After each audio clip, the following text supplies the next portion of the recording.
How's it going, guys? Coach Chris here down at Proactive Strength Training, and I'm here to give you another home workout. So this will be the Bodyweight Strength workout 1B. First circuit we'll do, it's going to be a plank, starting with another plank, but now instead we're going to do some mountain climbers, or what I like to call knee drives, which are like a mountain climber, but it's more like a push-up plank. Okay, you want to keep those shoulder blades packed, keeping the butt tucked, and then you also want to get that chin going into a double chin there. And then we're just getting a knee drive. So you want to get this knee up as far as you can,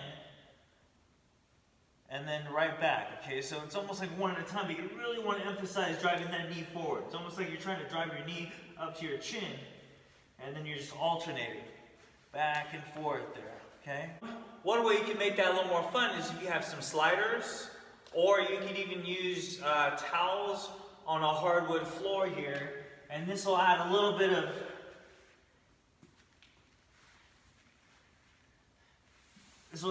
something extra here. So we'll just drive it up, drive it back down, and it'll make for us a better plank, and it'll make it a little bit easier. Otherwise, you can totally do without it. Keep that foot, toe, and knee off the ground, and then we're just keeping a nice stiff plank. For exercise 2, we'll be doing a side plank reach. So we'll either be here, okay, holding a side plank. Okay, we can hold this for about 5 seconds, and then relax, bring it back up, and then relax. So 5 seconds each for 5 times on each side. Or we're in a side plank and we're doing a nice little reach underneath. Okay, so it's almost like we're reaching for our hip pocket, and then we're reaching for the ceiling. And with that one, you want to make sure that your shoulders are stacked. Okay, so you want a nice straight line from the elbow all the way up to that hand, and then we're reaching underneath, getting a little bit of T-spine rotation. One way that you can regress that, if that's bugging your shoulder, or if you feel like you're not there yet, we can go with a short lever where we've got the knee bent, and we can keep that top leg straight and get a little bit of extra support out of it. And then once again, we're reaching underneath and then reaching up. You always want to make sure you feel like you're pushing the floor away. You don't want to be shrugging and just hanging out in the shoulder joint there. You want to be pushing the floor away, okay? And keeping that hip tucked. One thing we don't want here is the hips way out back here, getting flexion at the hip, and then kind of twisting up. You want a nice straight line all the way up. All right, and then the last one, exercise number 3, we've got skaters. All right, so a couple different options for this one. Okay, we're getting in one leg, we're reaching back and across with the leg, and reaching forward and across with both arms. And then we're leaping, and then owning that landing. So we're just back and forth, all right? So you can make it easier by getting that back toe down as we're coming down. You don't want to actually put any weight on that back leg. We're just bringing the back toe down, just a little bit of assistance there. And then we can start to make it a little harder by keeping that back foot up, and then really try to open up and get some good width there. Really focus on owning that single leg landing though, okay? Back and forth, all right? All right, so for circuit number 2, we're gonna start off with a single leg box squat. So you could use a chair for this, you could use your couch, you can use a coffee table, okay? The higher up, the easier, and then the lower up, the harder, okay? So basically the way this one's gonna go is you want to be about like a half a foot length in front of the chair or the couch. You want to have that front leg out, and then you want to reach your hands forward as you drop the butt down and back here. So you're reaching the butt back, sitting down, and then leaning forward to come back up, okay? You might actually want to have that heel pretty close to the chair.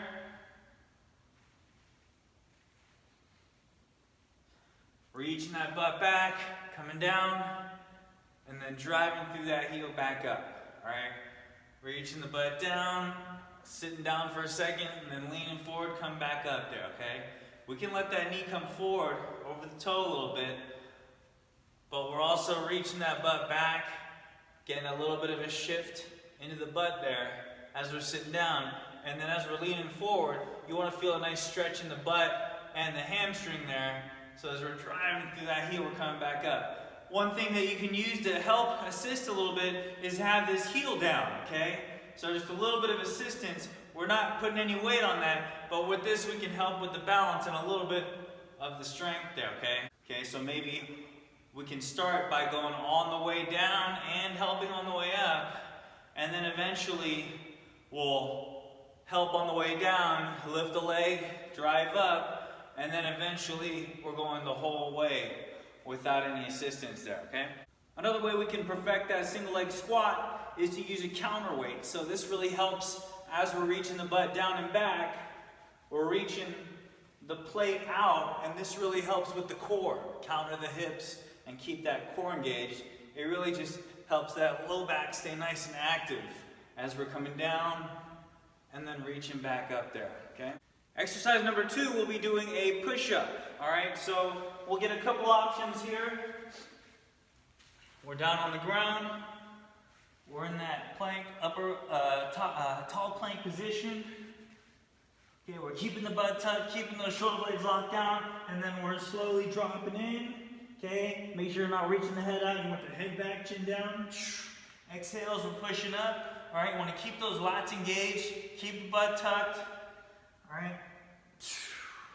Ideally, at the bottom here, that forearm is nice and perpendicular to the ground there, all right? Now, from there, you can regress it, make it a little easier by modifying down to the knees lower, okay? Make sure you're keeping the butt tucked, though, and maintaining that stiff plank. You always want to go about 3 or 4 seconds on the way down, keeping those shoulder blades down. Exhale on the way up.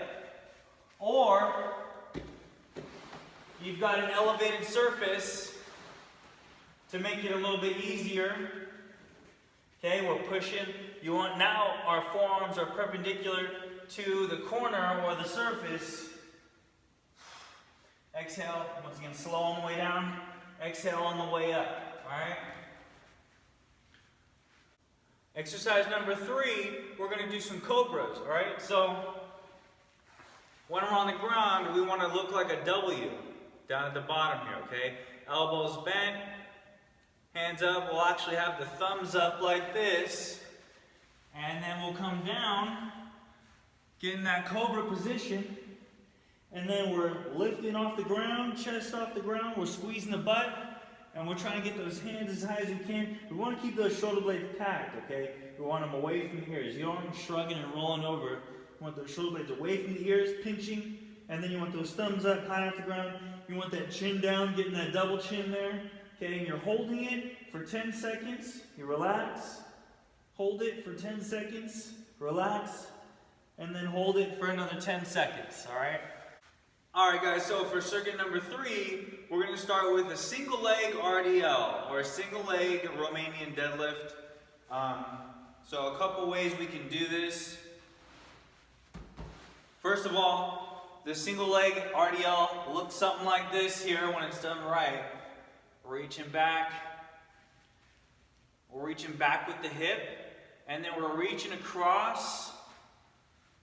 Okay, so we're reaching back, reaching across, and getting a nice RDL hinge pattern at that ground leg, all right? You should feel a nice stretch in the hamstring. When you reach back, it gets this lat engaged, and when you reach across, it gets the obliques engaged. And that really helps keep this pelvis locked in, all right? What a lot of people will do is kind of hike this hip up so that it's kind of stacking over this hip, but then a lot of the time we end up rotating in the low back a little too much, and we're not really demonstrating the kind of hip stability that we want, especially if we're eventually going to throw a load on there, okay? So a lot of it's really just proprioception, but there's a lot of ways that we can train up to that. So a lot of the time it's here, right? Or reaching down, reaching the butt back, right? We're always thinking about hinging at the hips, reaching the butt back. As the torso descends, this butt's got to go back, all right? If your torso is descending and the butt's not going back, you're running through the back here, okay? And that's like the opposite of what you want here. So, how can we work our way up if we can't pull this off, all right? So first, what we can do is have our back foot on the wall, okay? And that'll help just get some nice balance as we reach the butt back, all right? We're just getting a nice stretch, reaching the butt back towards that wall or that step, and then once again we can reach across and then reach back. All right, getting a nice stretch in the hamstring. And we can also, as we work our way from there, keep the knees stuck together, okay? So that other leg really just doesn't reach back, okay? It just kind of stays along with the other hip as we reach back. I gotta stop looking at the screen here so that I can focus. And a lot of the time, for balance, it's just important to find something on the ground to look at, okay? If we're looking all over the place or looking at the screen like I'm looking at right now, okay, it's gonna throw our proprioception off. If we find something to just gaze at the whole time, a lot of time that really helps with keeping the balance, right?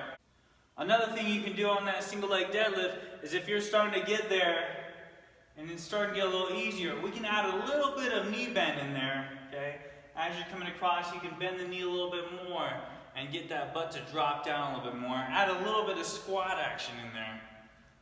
Okay, and that'll make it a little bit harder. As long as you've got those hips, once again, locked in here. When you're here, you want to be a straight line. From the back there, you want to be here, nice and straight. Not here, but right there, all right? Exercise number 2 is a half get-up, or a half Turkish get-up. So this one's a little complicated, especially on a video, but I'm going to give it a try here, okay? So the half get-up, this would be a lot easier if you guys have done this before.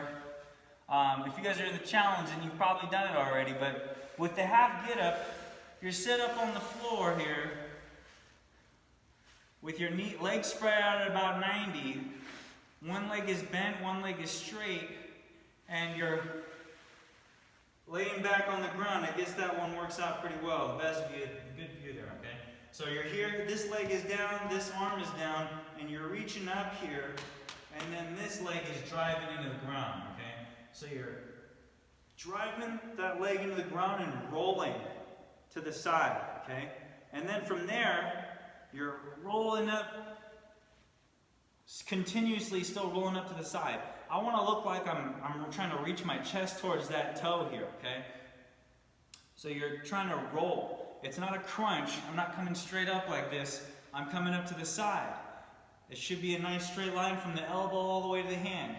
Then as you come up to the hand, you slide that arm up back, and then from there, we're actually going into another little glute bridge. And then slowly coming back down, slide the hand, elbow down, shoulder down, and then other shoulder down. And then switch sides. I'll kind of show you what it looks like from the side here.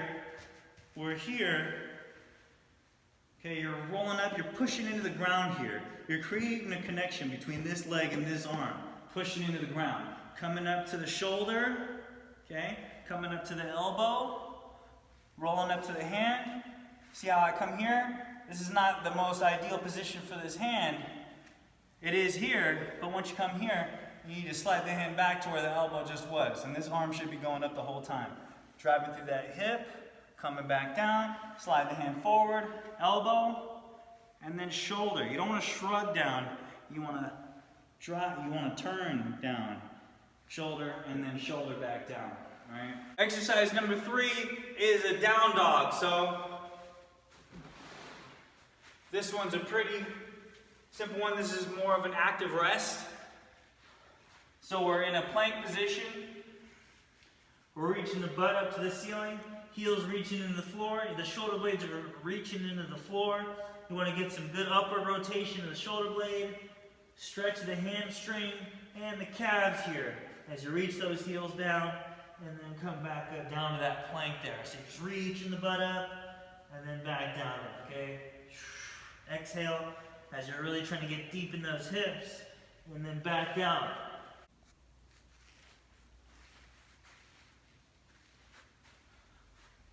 so for circuit number 3, alright, so for circuit number 4, we have our little strength finisher with 2 exercises.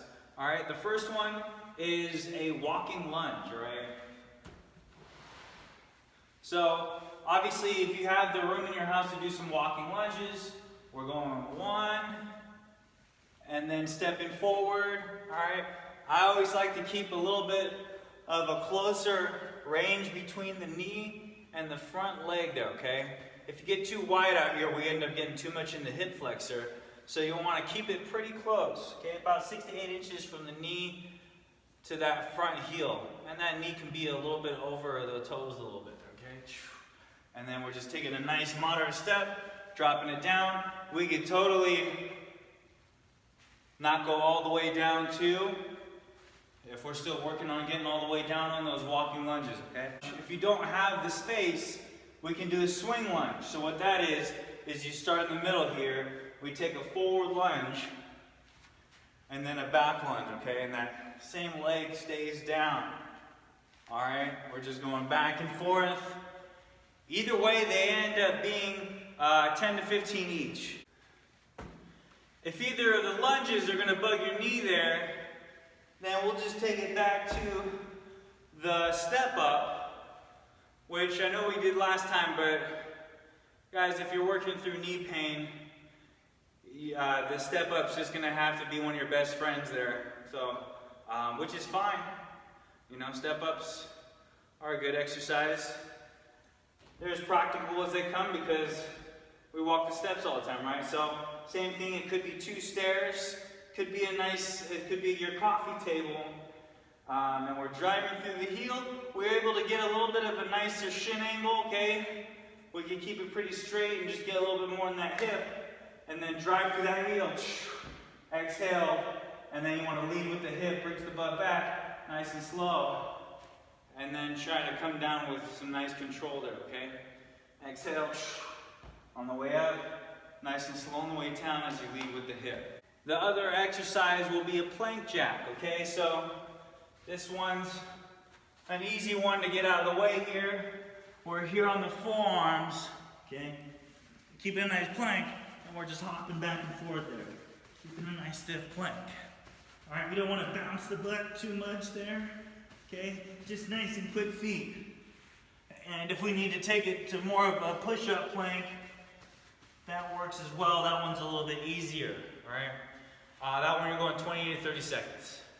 Anyway, that's it for today, guys. There's your workout B. So there you go. You got 2 strength workouts that you could switch off on, and then that cardio workout that you could certainly do in between days. Either way, you can circulate through those 3, and then I'll be coming back with some more workouts for you guys to do.